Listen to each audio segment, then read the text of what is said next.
In this video, we'll talk about one of the most famous coalitions in Africa. A coalition that was able to put an end to the Mapogo reign, defeating none other than the lion Mr. T and facing off against their main rivals, the Majingilanes. I'm talking about the Selati coalition, Manesti, a group with tremendous potential, no?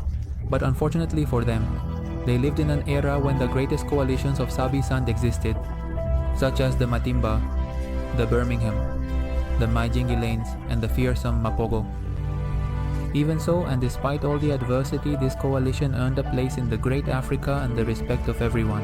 The 5 Selati males were born in late 2007 and early 2008 in the south of Sabi-Sand, in a pride known as the South Trend. Their childhood was good and largely trouble-free, thanks to the protection of their 2 fathers and the care of their mothers. By 2011, they had reached maturity and began to become independent. They roamed all over Sabi-Sand, waiting to become strong enough to launch an attack on another coalition. The young Selatis became excellent buffalo hunters, which also helped them gain strength since buffaloes are formidable prey. The Selatis began moving from the south to the central and western parts of Sabi-Sand. At that time, 2 other coalitions ruled the central and western areas, perhaps the most powerful ones back then. They were the Mapogo and the Majingilane. Fortunately for the Selati, only 3 Mapogo remained: Mr. T, Mo, Pretty Boy, and Makulu. But even so, they were still a very powerful coalition, while the Majingilane were 4 males. In April and June of 2011, the first encounters with the Mapogo and Majingilane took place respectively. In the first encounter with the Mapogo, even though there were only 3 of them, they managed to chase the Selati, but the Selati were able to escape. They weren't as lucky with the Majingilane, since during the chase, the Majingilane managed to isolate one of the young Selati males and wounded him severely. This Selati male died the next day due to his serious injuries as a result of the battle. It was the first loss for the Selati. Now there were only 4 Selati left. They decided to continue on their way, hunting buffalo and roaming the sands of Sabi-Sand until they were strong enough to challenge such powerful opponents. They kept this up for 5 months, until the beginning of 2012, when they decided to move further into Mapogo territory. It should be clarified that at that time the Mapogo were big and strong lions, but they were already old and there were only 3 of them, while the Elati were reaching their peak and had the advantage of being numerically superior. Everything was in favor of the Elati. And the first encounter with one of the Mapogo, named the Guapo, took place. The 4 Elati, seeing him alone, decided to attack him, but Mr. T showed all his fighting experience and upheld the name of the Mapogo, defending himself against all 4 so well that they couldn't defeat him. He held out in the fight until his brothers Mr. T and Makulu arrived to help him. In the end, the Elati gave up when they saw that Mr. T and Makulu were arriving in full fury to attack them. El Guapo survived thanks to his strength and combat experience. In the following weeks, the Elati remained in Mapogo territory and began to leave their scent to make their presence known. One way or another, they were determined to take the reign from the 3 Mapogo brothers, and it was only a matter of time before a new confrontation would occur. That's how, on March 16th, 2012, they were about to face the most dangerous and aggressive lion of that era, the great Mr. T. Even though the Elati were 4, Mr. T did not back down, nor did he have any intention of giving up his territory. The Elati finally decided to attack him. Their attack style was to surround him and strike from all sides. Mr. T managed to stay on his feet until one of them bit his spine, paralyzing his hind legs. Makulu and the still-injured El Guapo were far from the scene. They couldn't help their brother Mr. T. In the end, the great Mapogo would die that day.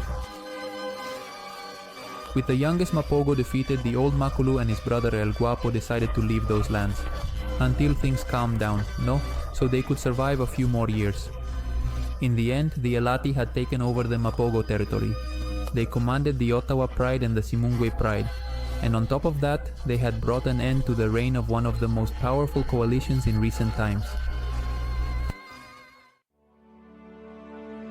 The Elati males, despite having gained territory and prides, continued hunting buffalo as if they were still nomads. Many buffalo fell due to their enormous strength and hunting skill. The following weeks were peaceful and filled with plenty of food for the Elati males. But there was an enemy that was drawing ever closer. These were the... During a night of buffalo hunting, an unexpected twist would come for the expert Elati hunters. One of them was injured by a buffalo, and as the days went by, his condition kept getting worse. In the midst of a war with the Mjingilanes and with a member of their coalition wounded, it was very difficult for the Selati to defend their territory and help their brother survive. Thus, in October 2013, the wounded Selati could no longer keep up with the demands of survival and the constant wars. He was the second Selati to fall. Now only 3 remained. At the end of February 2014, the Mjingilane began their incursions again. But this time, they had the numerical advantage. The Mjingilane lions realized that the Selati coalition was more vulnerable and started to venture deeper into their territory. There were many encounters between the Mjingilanes and the Selati, and as a result the Selati were injured. But fortunately they managed to survive. The Mjingilanes were determined not only to reaffirm their superiority over the Selati, but now it seemed they truly wanted to conquer all of the Selati territory and all their prides. And so it was that, at the end of April, the final battle would take place. The Mjingilanes would enter the Selati territory very aggressively, and would not leave until the Selati were completely defeated. The Selati, in trying to defend their land, lost one of their own. Now only 2 males remained, and the Mjingilanes proclaimed themselves the new kings. The 2 remaining Selati, now without a territory of their own, went back to doing what they did best, seeking out large herds of buffalo. They had become nomads once again, and began heading north, thus leaving Sabisand and entering Manjaleti, which had been dominated in previous years by a coalition of 6 lions that you surely know or have heard of. We are talking about the powerful Matimba. When the Selati arrived in Manjaleti in 2014, the Matimba coalition was very divided.